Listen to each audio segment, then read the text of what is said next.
So now, this is the cube we talk about.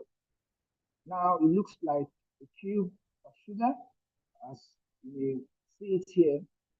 Here, the security principles deals here mainly with the confidentiality, integrity, and availability, the state of information. We talk about processing, storage, and transmission. We talk about the countermeasures that need to be in place to actualize this. Technology, the tools, the devices, the intuition preparation, intelligent detection systems, the firewalls, the so on and so forth. That is what makes up this cyber security code.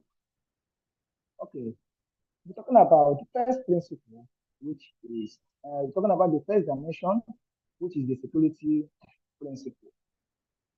We are going to look into the principles of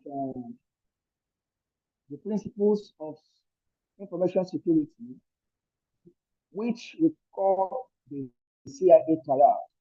The C here means confidentiality, the I, integrity, and the A, availability.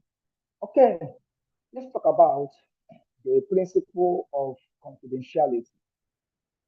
When we talk about confidentiality, we are talking about privacy. Privacy.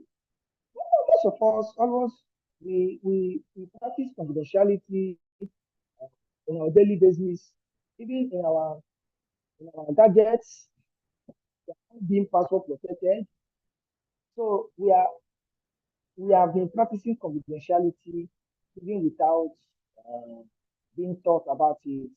So confidentiality prevents the disclosure of information, the disclosure of confidential information to unauthorized people, to unauthorized systems, to unauthorized applications, unauthorized resources, to unauthorized processes. Now, that is what confidentiality deals with. To ensure that information, the system, the network resources are not being accessed by unauthorized persons, by unauthorized applications, unauthorized processes. So that is what confidentiality, the goal, the end, and the objective of confidentiality is. So we are going to look into things that we need to do in order to ensure confidentiality. So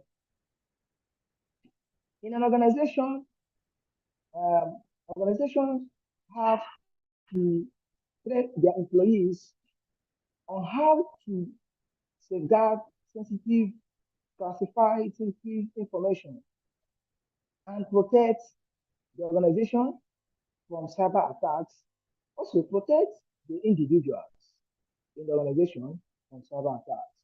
So we have some key methods of ensuring confidentiality. We're going to list some of them. As we proceed in this course, we now dive deeper into each of them, one after the other. So some of the measures, some of the methods we need to actualize, ensure confidentiality include the encryption of data, encryption of your information, authentication and access control. Authentication and access control. So we talk about encryption. Encryption, you hide the secrets of the information. You hide the secret. You know, we have talk about here the cryptography. You know, the process, the technique of making secret codes. So that is what we talk about under encryption. We have encryption algorithms like MD5, and we have some of them I'm going to talk about here. Now, authentication verifies who have access to the information of the system and the resources. Authentication. We want to talk about authentication. Authentication tries to verify that the person, the system that is trying to gain access to the information, the data, the system, the network is indeed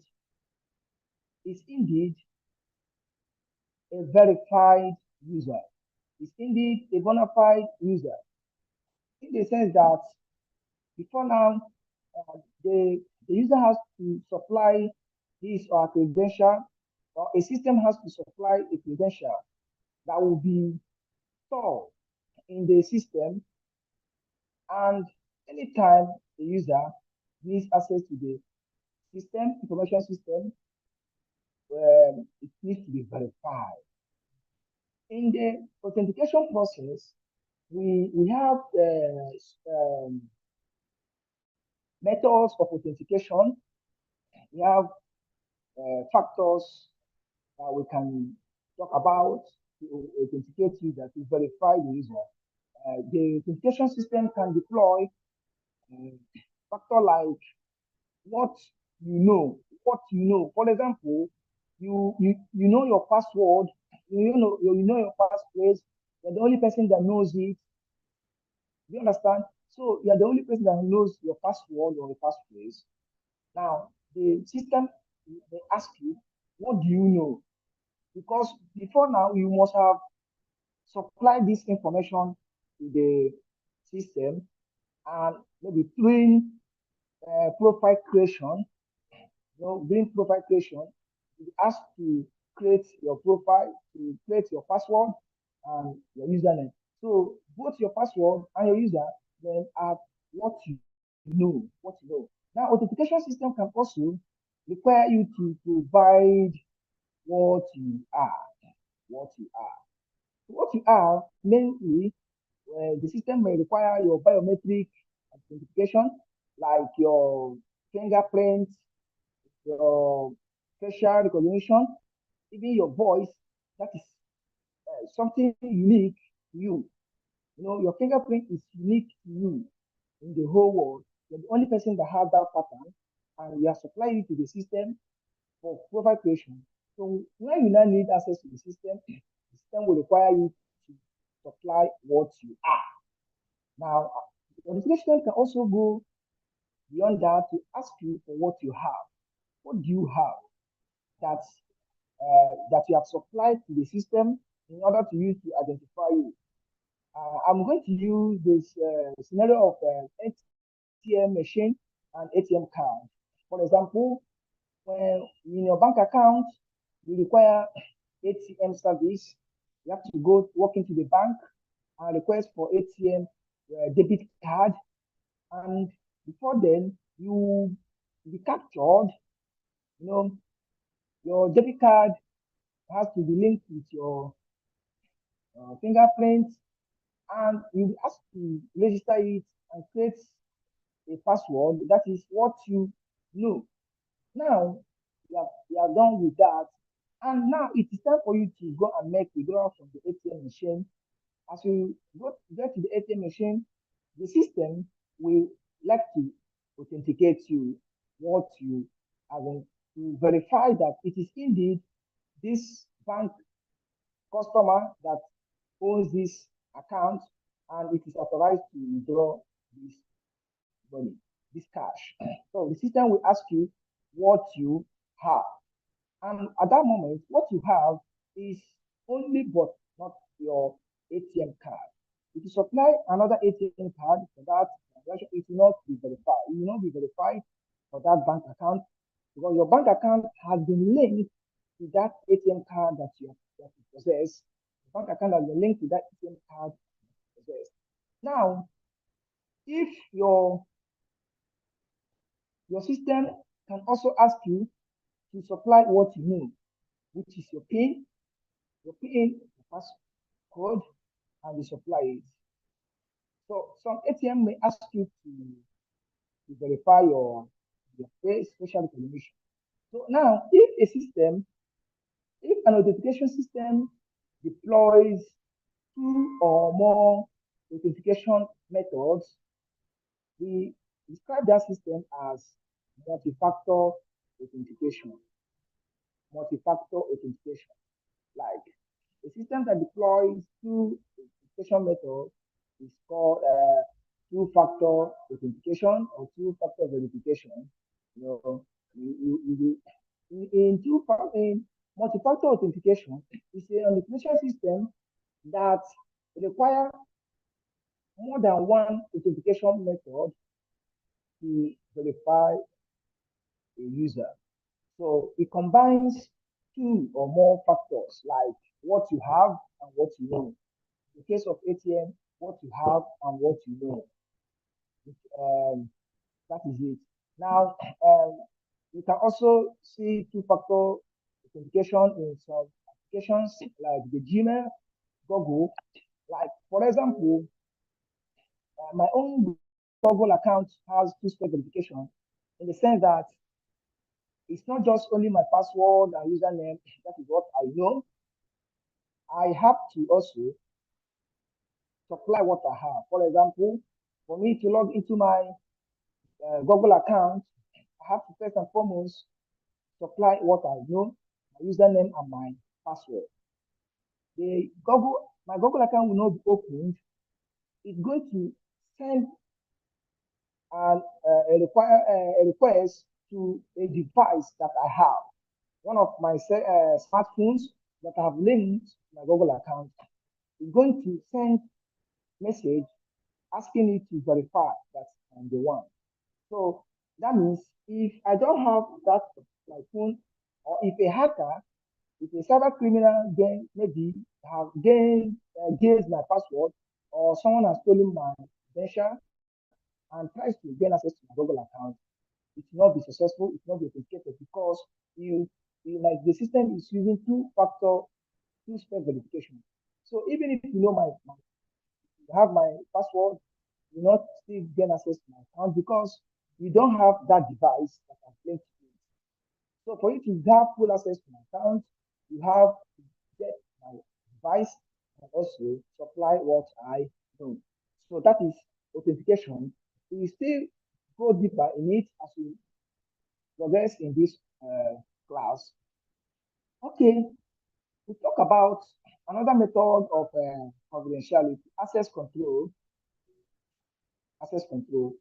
So access control also tries to implement some organization policy in the system who gain access to access control and notification. They look similar. Now in in Cisco routers, we can deploy something we call access control list.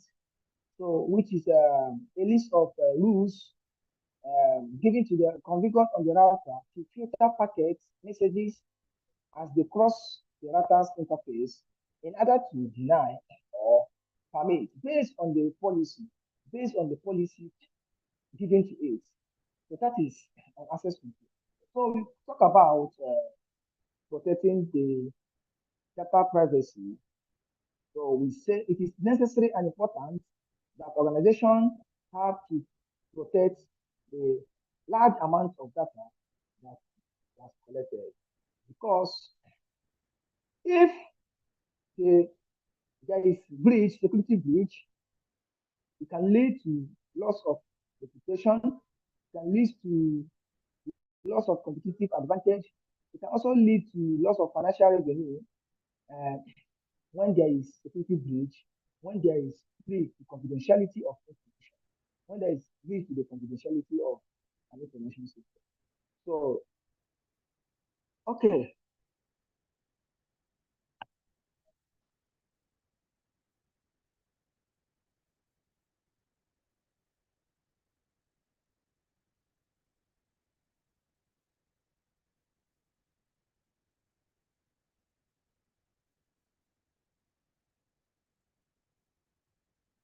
We move to the next. Okay, next.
Okay, sorry for the disruption.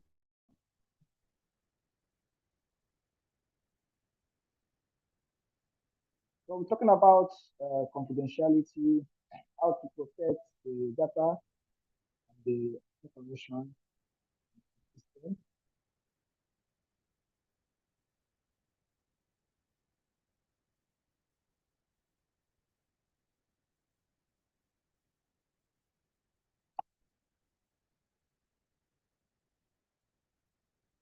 Okay, so confidentiality and privacy, we say that they seem to be interchangeable in the sense that they attempt to achieve the same goal. So we use the confidentiality and privacy interchangeably.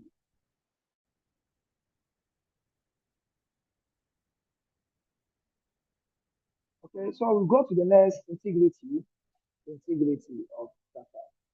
So integrity ensures accuracy, the trustworthiness of data across each lifetime, each life cycle. That is what integrity ensures. So we say here that integrity is otherwise accuracy. Now, there are methods we can use to ensure the integrity of data. They include the hashing, the data validation checks, the data consistency checks, and access controls as well. So we're going to talk about some hashing algorithms, uh, data validations, checks, and also other consistency checks. So why do we need data integrity? Why do organizations need data integrity? Because we are dealing with data and we need to protect the integrity of the data. In other, in other ways, we have to ensure that the data is what it is. For example, I will use the hospital electronic health records system. For example, if someone information health record, maybe the lab record is now being compromised, maybe The patient has been diagnosed with a particular case, and there is the integrity of the information is not being compromised. It means that it can lead to death of the patient. So it's not only in the health system, but also in the financial system, in education system, all around, organizations need to protect the data integrity, ensuring that data is what it is at each cycle of the lifetime of the data, both data in process, data in transmission, data at storage. The integrity has to be maintained and not no need for compromise. Okay, I have what to some look at some examples I have here.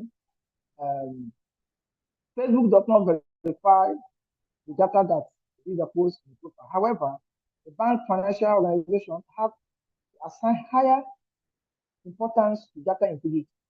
So what I'm trying to say here is that organizations, the importance of integrity varies from organization to organization. Like I've used the example of the health industry, for example, the integrity of uh, the drug prescription, the integrity of the lab results has to be maintained and protected. Otherwise, it's going to be the other way around. Okay, we have what we call integrity check in information system. So it measures the consistency of collection of data. Thus, is there any discrepancy? Is there any variation uh, with the data, maybe from the sender to the receiver? Does the system record any discrepancy, any variation?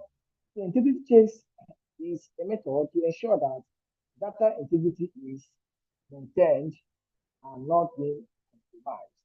So we go to the next CIA. The last there is the A, the availability. The availability. Now, availability ensures that the data, the information, the resources, network, server, and information system are available to the authorized users, are available to the authorized applications and resources. You know, when we talk about implementing cybersecurity, we go around the clock of CIA triad. We are either implementing confidentiality, we're either practicing confidentiality or trying to ensure integrity of the information or try to maintain availability of the resources of the system. Now, if you have actualized, okay, let me just put it this way. We try to balance confidentiality, integrity, and availability. We don't just focus in just one.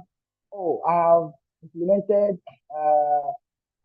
let me say, intrusion prevention. You know, we have ensured that there is confidentiality, there is this, that, and what about the availability of the system, of the resources, of the data, of the information and system there?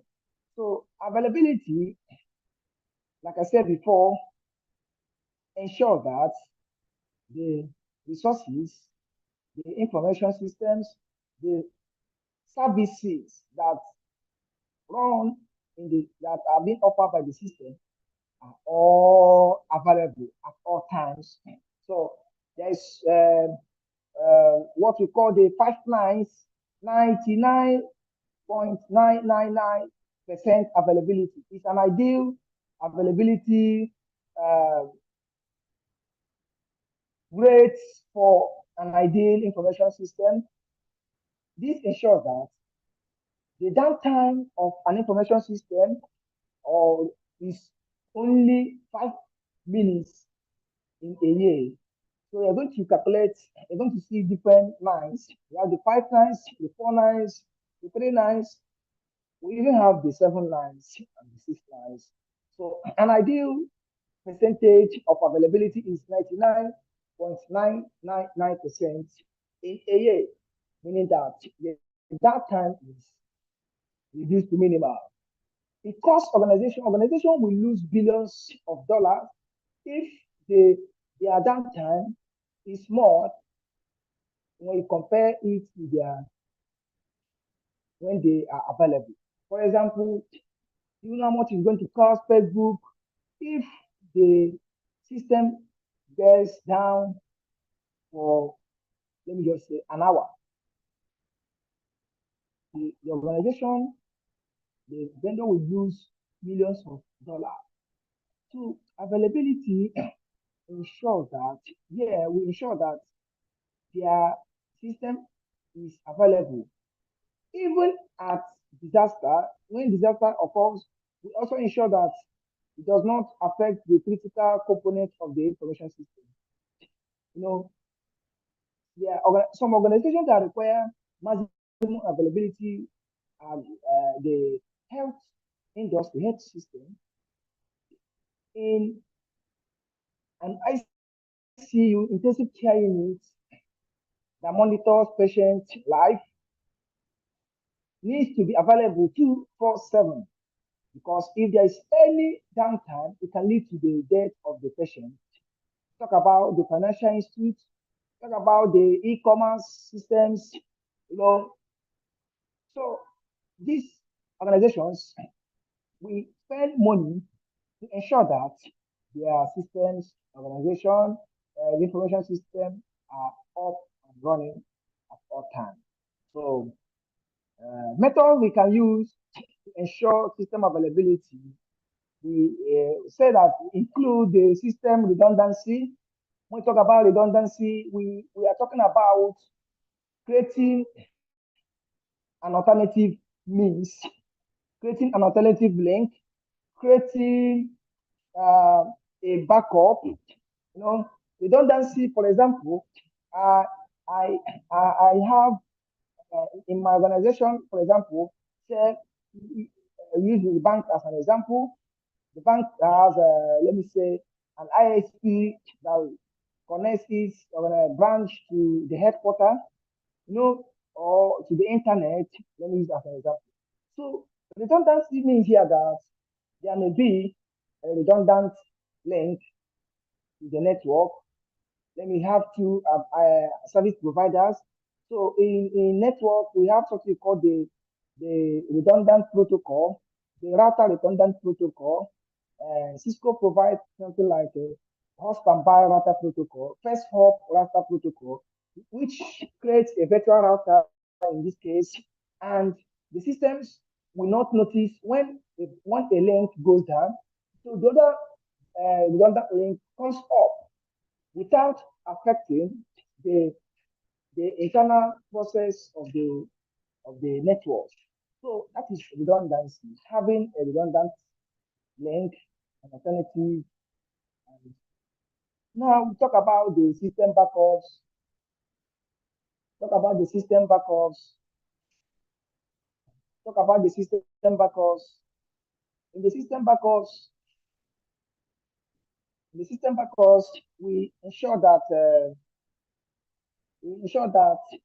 if there is a disaster that occurs, we don't lose sensitive information, we don't lose sensitive data. So there should be backup in case of disaster. Increasing the system resiliency is also important in actualizing, ensuring availability. What about equipment maintenance? Day-to-day maintenance and servicing of the equipment in the organization. You know, we don't just neglect the information, the devices, the equipment that are made up in the information system. Up-to-date operating system and software.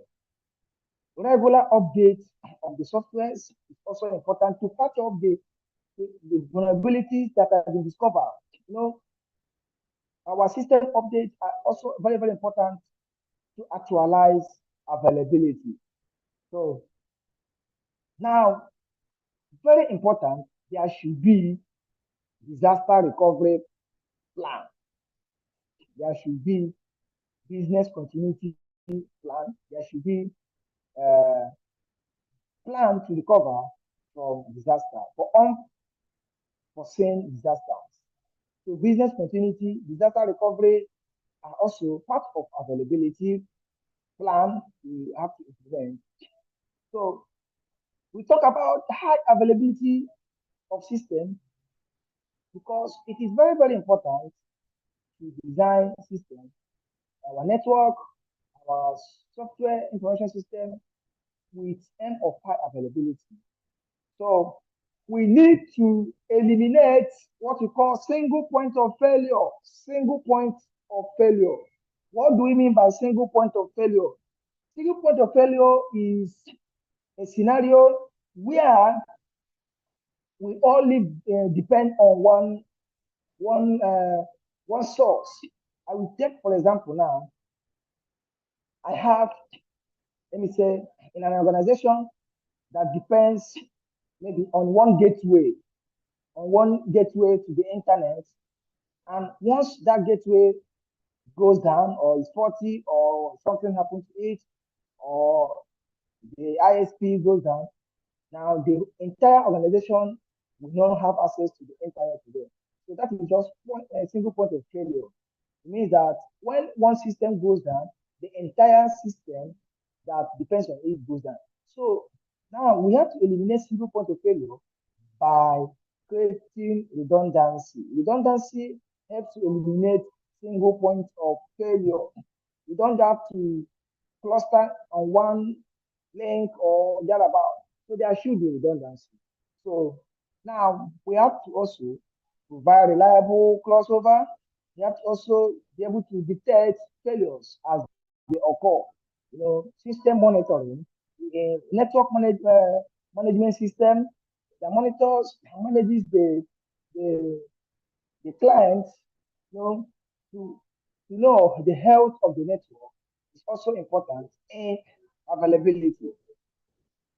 So in summary, we say that organization can actualize and ensure availability of the information system by implementing the following: equipment maintenance, as I said before, operating system and the software's update, testing backups for recovery in case of disaster, testing backups for business continuity and disaster recovery, having plan for disaster. So be ready in case there is a disaster. Implementing new technologies is also important. Implementing new technologies is also very important. And testing to verify availability. So, okay, I think we now move to the next dimension of cybersecurity, the states of data. The states of data. Here, data is classified to have three states, which are data at rest, data in process, and data in transit. So data at rest refers to data that has been stored in your storage devices, like your USB flash drive, your hard disk drive, and so on and so forth. So what we are trying to ensure here is that data is protected even when in storage devices. So now we have to ensure that data is protected even when in storage. So we have different storage devices. We have the network attached storage. We have the storage area network. We have the redundant array of independent disks. All these storage methods or storage units devices have to be protected. So talk about data in transit. Data in transit means data that is that is moving in the network. Data transmission moving from the source to the destination, the sender to the receiver. So which we have different methods of transmitting data. We have the sneaker net.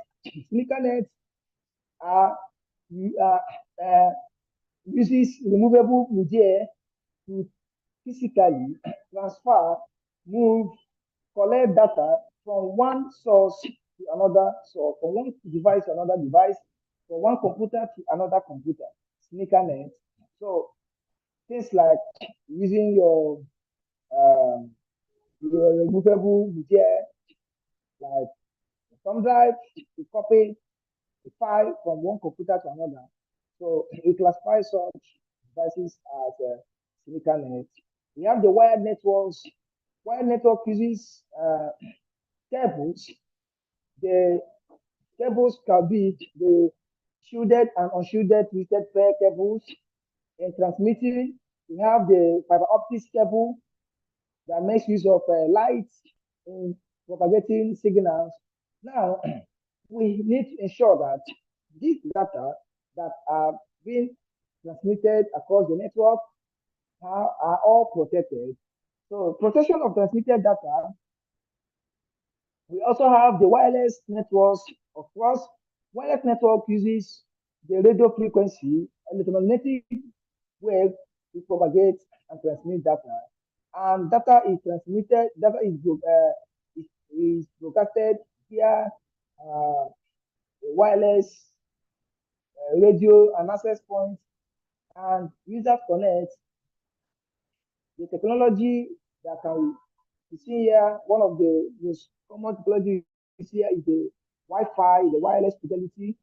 So now we are saying here that the protection of transmitted data is one of the challenging jobs of you, the upcoming cybersecurity profession. So what are the protections here? We need to protect data integrity in saved, in storage, and in transit. So we need to protect the data integrity. We need to protect the data availability. So that is your job. That is my job. That is our job to protect the data integrity, confidentiality, integrity, and availability at each of these various stage of data in storage, in transit, and at in process. So we are called to do that. Now we have the data in process. So that is the third phase of data. Data in process means data during its initial input, data during its initial modification, data during its computation. So when manipulating the data, when you're modifying the data, we say that the data is in process. So we are also called tasked in protecting data in process. We are going to see different methods that we can actualize that as we move ahead in class. The last dimension of the cybersecurity cube is the security countermeasures. Security countermeasures. Now, we have seen the principles of information security, the confidentiality, the integrity, and the availability. We have seen the different states of data that needs protection. Now it's time to talk about the tools, the technology, the policies that are necessary, that are required to actualize this aim of CIA triad. Let me take you back again. We have an objective, the principle of information security. to get data, to protect data confidentiality, to protect data integrity, and to protect data confidential availability at the three stage of data: the data in storage, the data in process, and the data in transit. How can we actualize this? How can we actualize this? How can we actualize this? That is what the countermeasure is here for us. That is what the countermeasure is here to offer us. The countermeasure suggests different ways we can actualize this end of confidentiality, integrity, and availability. So the first item in countermeasure is technology. Is technology. Is technology. That is the first item there. The first element discussed here in countermeasures is technology. So technologies, in fact, most people coming into cybersecurity training are learning the technologies, both the software and the hardware tools, the software and hardware technology that are required. So technologies can be classified into two: software-based technology safeguard and hardware-based technology safeguard. The software-based includes applications, programs, services, products that protect the operating systems, the database, and every other services in our workstations, in our portable devices, in our servers. So if you go deeper, we're talking about several software-based technologies that could be used to deploy, to safeguard an organization's assets. Hardware-based technology safeguards include hardware-based appliances that are installed within the network facility. So some hardwares are specially designed as security appliances. So examples of these hardware-based technologies may include the firewall appliances, the IDPs and the IPS, intrusion detection systems and intrusion prevention systems. We have the content filtering systems. So they are all different measures of technology. So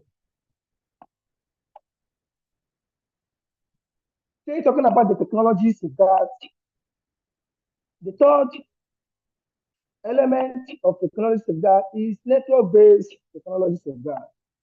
Network-based technology safeguard uses networking tools, network protocols, network services to provide countermeasures, to provide security protection on our cyber domain.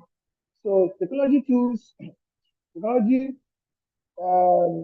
protocols, services that can be deployed include the VPN, the virtual private networks. We have the network access control. We have the wireless access point security. We're looking into them further as we move ahead.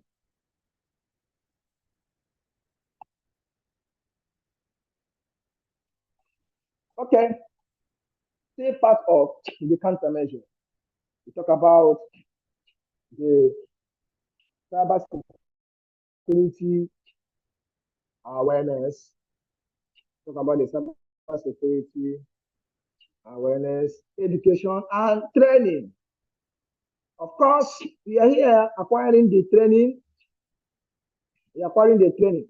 So we encourage cybersecurity awareness programs for users in the organization.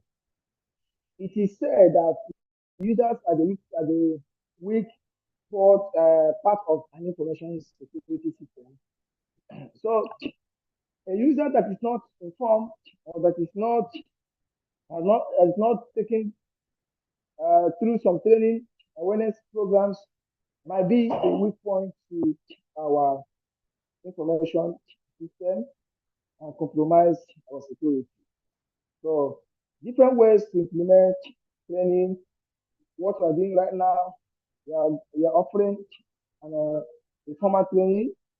So it is part of the countermeasures, and education, training and education. So, say part of the countermeasures, we have the policies and procedures. The policies and the procedures are still part of the countermeasures. So,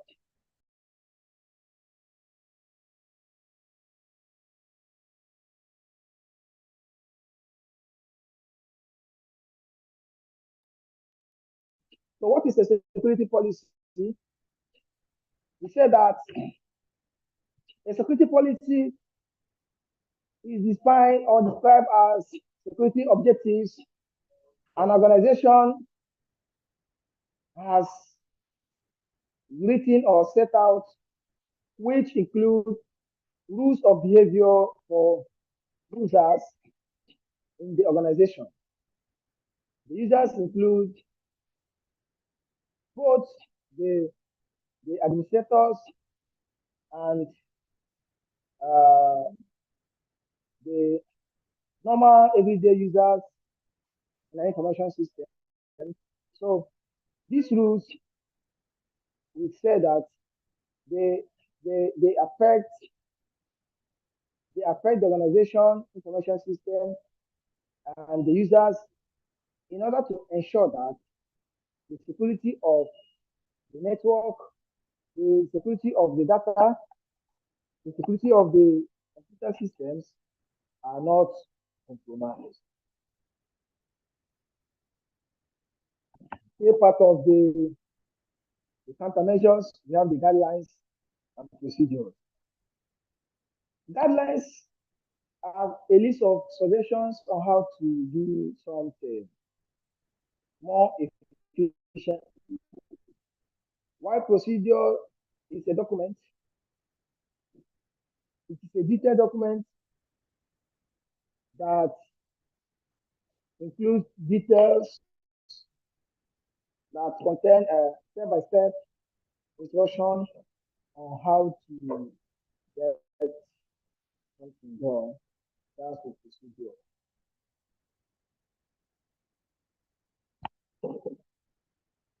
So the questions can be sent across, questions can be sent across. Okay, that is what we have on the what we have on the security field. That what we have on the cybersecurity field.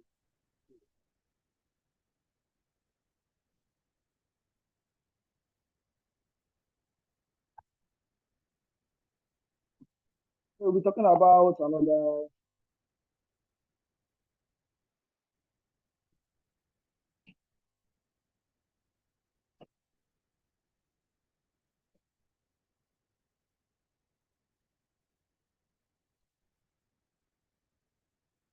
We're going to talk about now the cybersecurity threats, vulnerabilities, and the which defend focus on cybersecurity.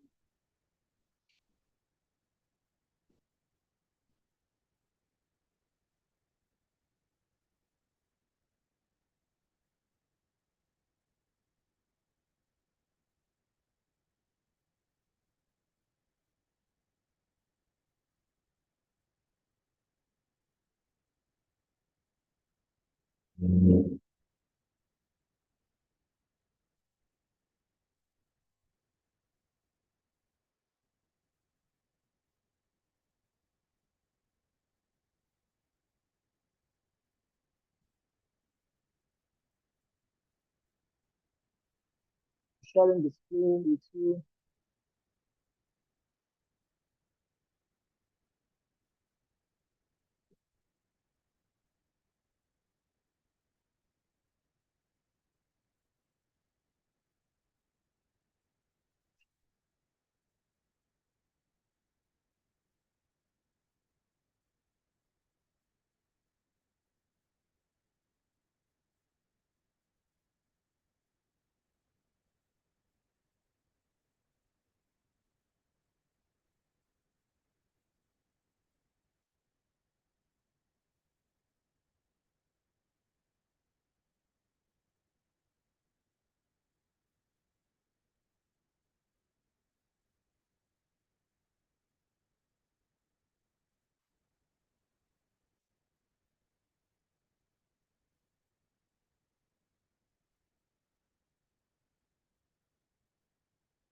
Okay, we now talk about the threats, vulnerability, and attacks, which is the main focus of the cybersecurity profession. Threats, threats, vulnerabilities, attacks. Then focus.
Okay.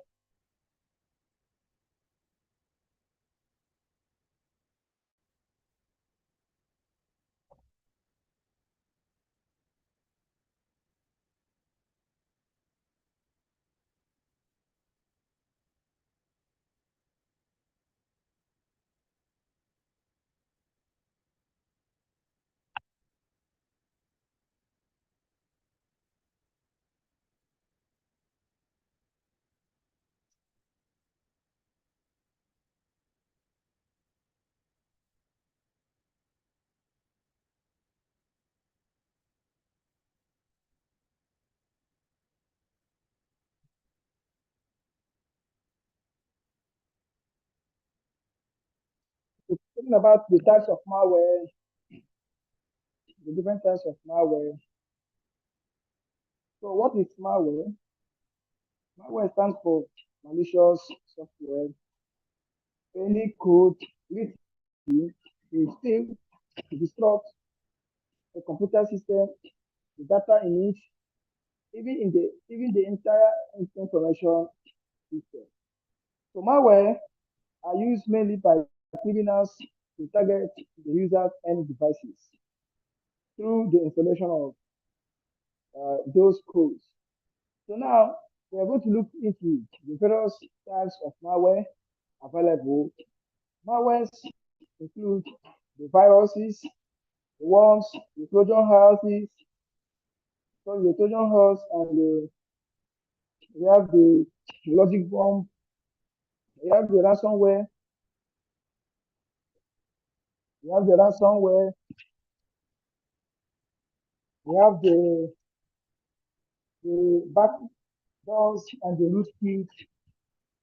So now we are going to talk about the one after the other. Types of malware. Virus. What is a virus? What is a virus? Say that a virus is A malicious executable code. Virus is number one, it's an executable code. So it's not just an ordinary file. A virus is a malicious executable code. How does a virus propagate itself? Virus works this way by attaching itself to another executable file. So, and the file it attaches itself to looks like a legitimate program. However, it is not. So, many viruses often require human activity in time and specific date. So, we have the worms. The worms are similar to viruses. However, worms on their own, they can independently, they can independently replicate themselves across the network by exploring vulnerabilities discovered in networks. The ones are more powerful than viruses. So without human intervention, worms can replicate themselves in a network. So we have the Trojan horses. The Trojan horse is a type of malware that carries out malicious activities, operations by disguising itself under the disguise of a desired operation, such as playing. So when you see a Trojan horse, maybe it may look like you want to download this file, you want to download this music, and you never knew that what you are clicking on is a form. What the sorry, it's a Trojan horse. So it has itself in, in legitimate of systems, software, and once it is installed, once it is gain access to the system, it works on its own, it works on its own. That's how Trojan horse works. So I will not talk about all of them. However, I will touch the ones that are most common. We have the ransomware. The ransomware is a malware that can hold your computer system, your information system ransom. It holds them until a payment is made. It holds them captive. It holds them captive until the target makes a payment. So ransomware works by encrypting data into computer with a key unknown to the other users. So we have other types of attacks. We have the email attacks. We have the email and browser attacks. So they're also part of the other type of malware. So how does it work? The email attack, we have the spam mail, we have the spyware. So the spam is a typical email attack. So how does it work? Spam are also known as junk mails or no mails. So they are not being requested for. However, in most cases, spam is a method of advertising. So we have the spyware. Spyware is a malware that runs its plugin on a browser, and the spyware enables the cyber criminals to, to obtain information about the users with computer activity. So that's the spyware. So hardware are browser attacks. So they target on the browser. Now, hardware are not typically harmful or to destroy anything in your computer. They are all just there to bring up pop-ups, and generate revenue for its authors. So if you notice, if you install some softwares on their own, once on them, you will see something like an advertisement will come up, even in your phone. So that is hardware running for you. So phishing and fair phishing. Phishing attack, we say, is a type of cyber attacks that criminals use email, instant messaging, or other social media platforms, accounts, credentials to gather about information,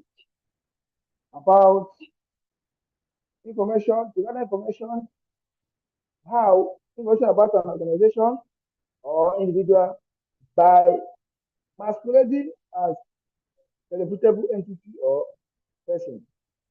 So that's what phishing attack is all about. So there are different types of phishing. The fair phishing, the phishing, and the spamming. They're all different types of phishing. Okay, we go to the next item there, which is deception attack. Which is deception attack. Just as the name sounds, suggests, deception attacks uses the human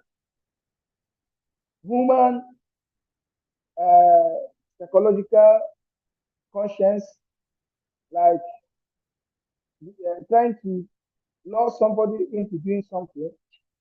So the most popular type of deception attack is the social engineering. So social engineering is indeed a non-technical means that many cyber criminals use to gather information on the target. So social engineering to use to attack you by using um, things like your willingness to do something, your greed for something. So it's a non-technical means for a cyber criminal to gather information on a target. Social engineering is an attack which attempts to manipulate individuals, manipulating your idea, your ideology, manipulating you into performing actions or giving out confidential information. So we're going to look at from social engineering attack here. So we're going to look at some social engineering attacks here. So we have the different types of social engineering. We look at the pre-testing. So in pre-testing, the attacker will call an individual and lie to them that to do something, so that the end of that call is for the individuals to provide confidential information for the attacker to gain access, privileged access to data. So we have what we call the pre-propos, something for something. So it's when an attacker requests personal information from a party in exchange for something. So now we have the shoulder shopping, we have the piggybacking, and others. Okay, we look at some network attacks now. We are gradually moving towards the end of this slide presentation. So different types of cyber attacks include, like I said before, the malware. We have the denial of service attack, DOS attack. So we have the sniffing and the spoofing attack. Denial of service attack is a major, is a sophisticated attack that the attacker initiates in order to render a network service provider non-responsive. So denial of service attack, they are a type of network attack. It results in some sort of interrupting a network service to users. So denial of service attack aim is to render a server, a target, unavailable. So now we have the sniffing attack. So sniffing attack, we use things like tools like packet sniffers to capture, to withdraw someone's conversation or someone's transaction. So we have the sniffing attack. Sniffing attack impersonates someone's and based on the trusted relationship between two systems. Let me say two systems have authenticated successfully. Now I now clone my system with maybe the MAC address and IP address of the successfully connected system, and that is the other system will see me as I've been that I'm the one coming to for the connection.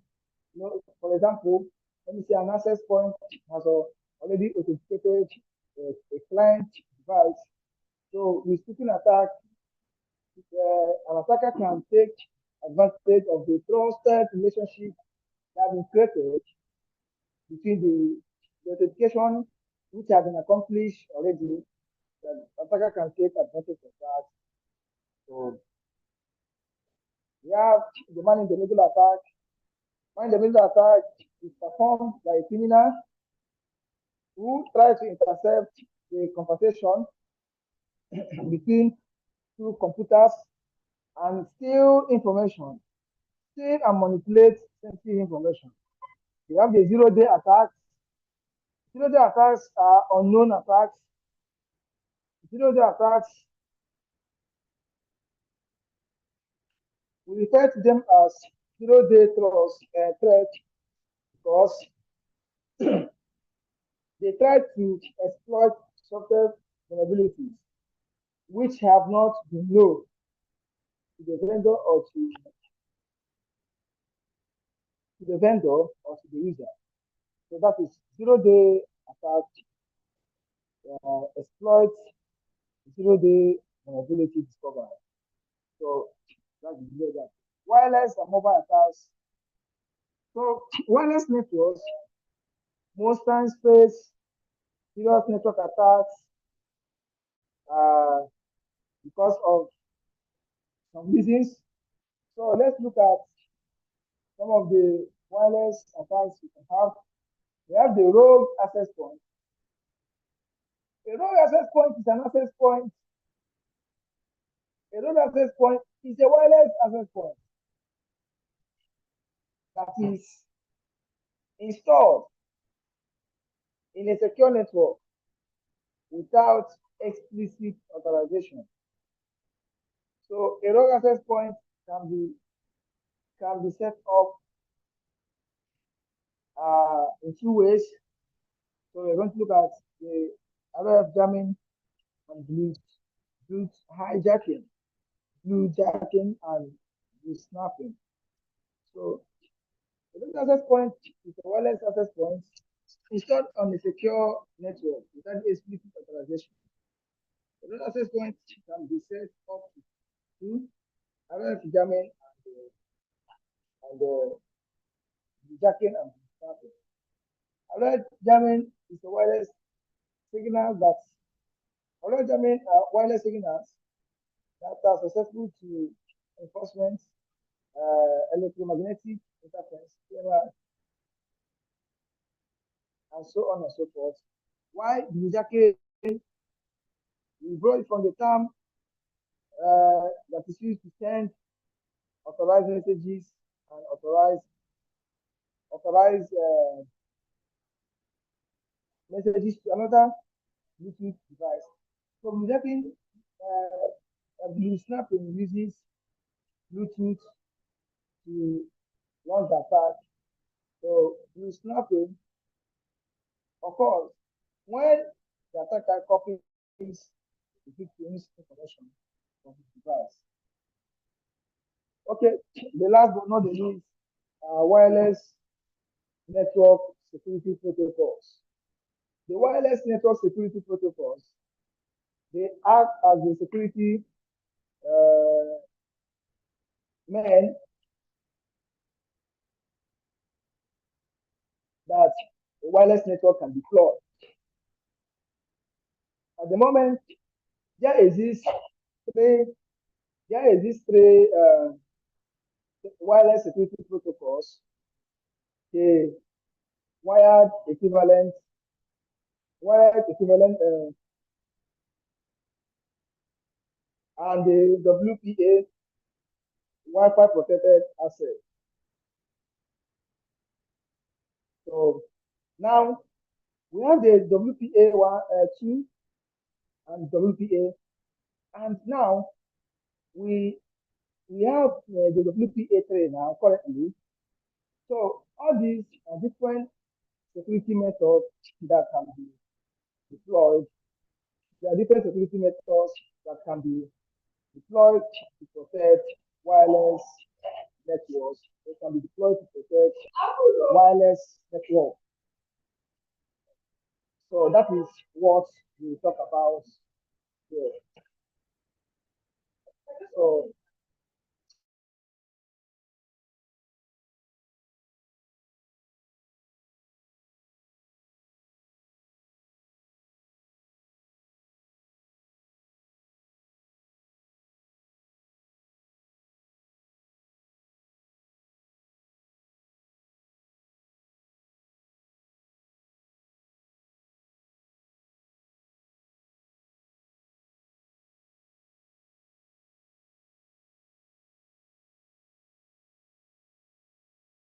so that is what we talk about the wireless security protocols, the WPA 1, 2, 3, and the web wired equivalent traffic. So now, depending, the WPA 3 is much preferred compared with the WPA 2, and the WPA 2 is much preferred compared with the WPA in terms of cracking the wireless the wireless key, the passphrase of the password. So that is how to go about it.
But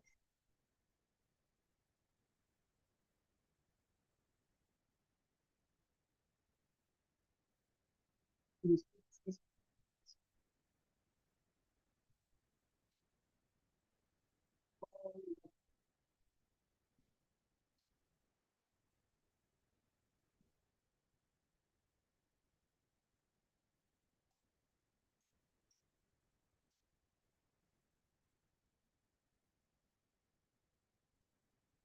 using iOS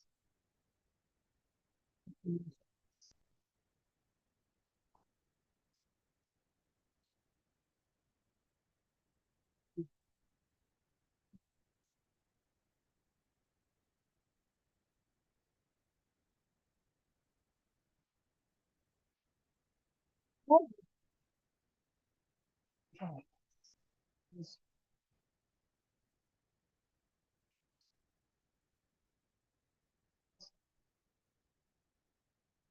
code injection, deeper attacks, deeper overflow, so remove code execute file. So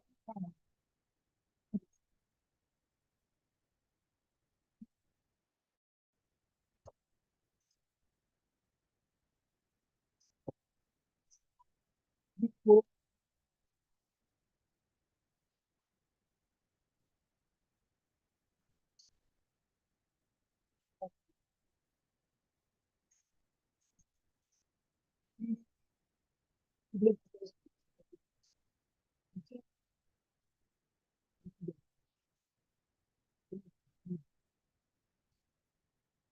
code injection,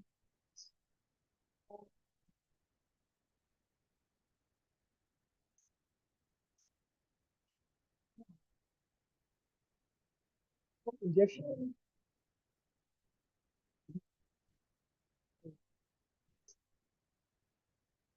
weaknesses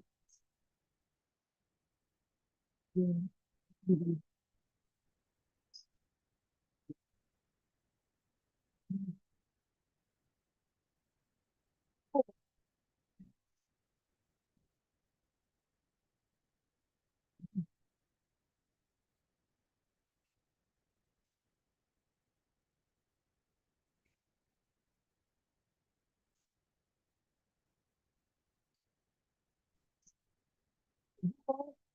because data goes beyond the limits. So far, we say is temporary storage, memory area, memory cache, which is allocated once an application is running your system. When an application is running, a memory is allocated to it. Memory is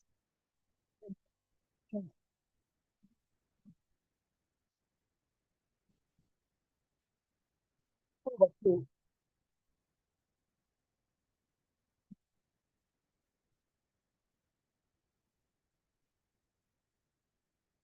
into into image,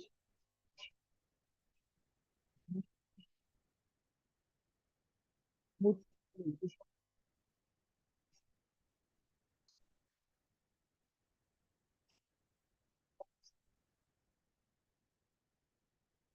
and each just to one to control of the each one privilege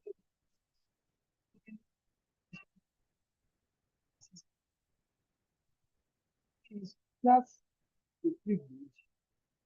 It's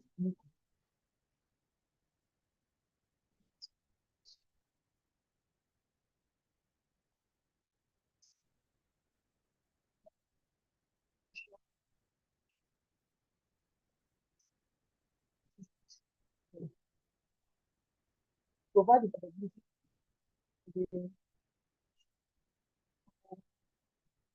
not the unique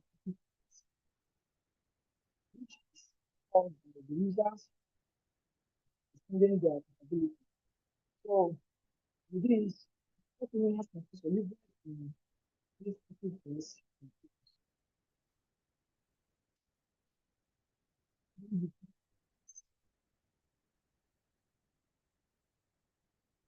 You are going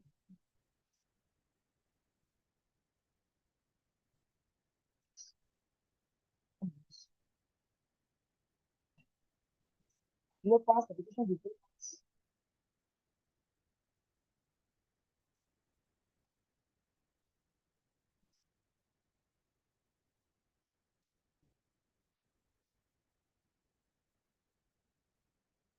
this is it.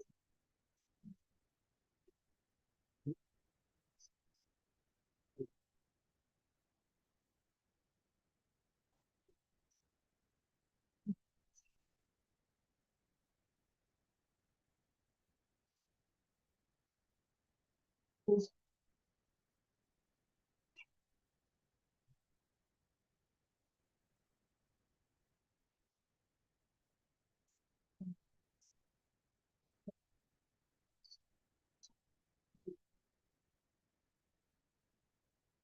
1 for the ability of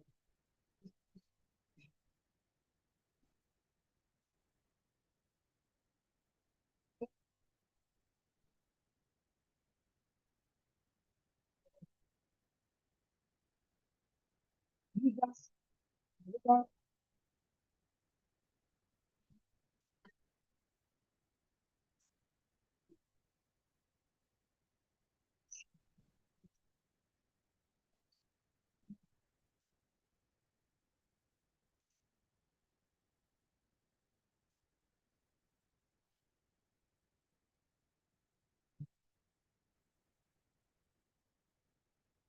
0 day,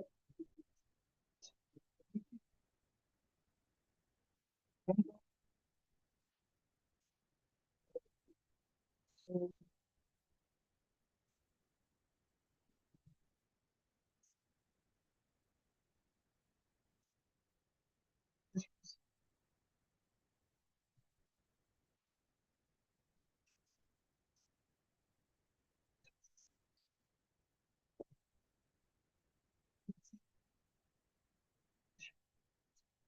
say I'm not with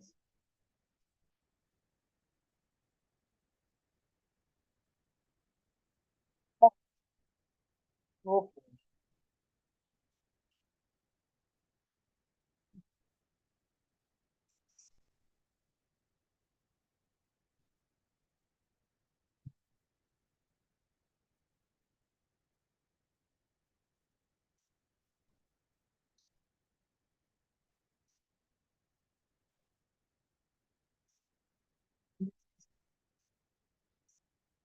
this one for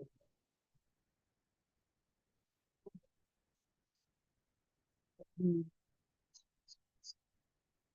some ways it's all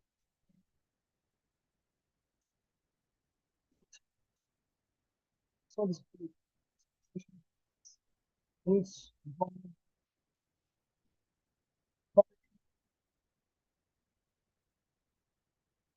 between the human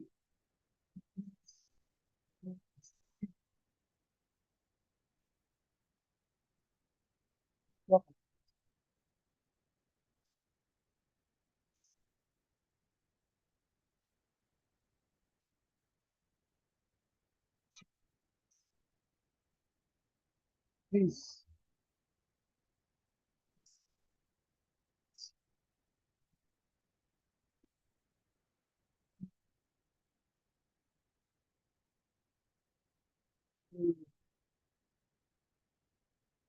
has very much again uh, of your questions, something you need more information,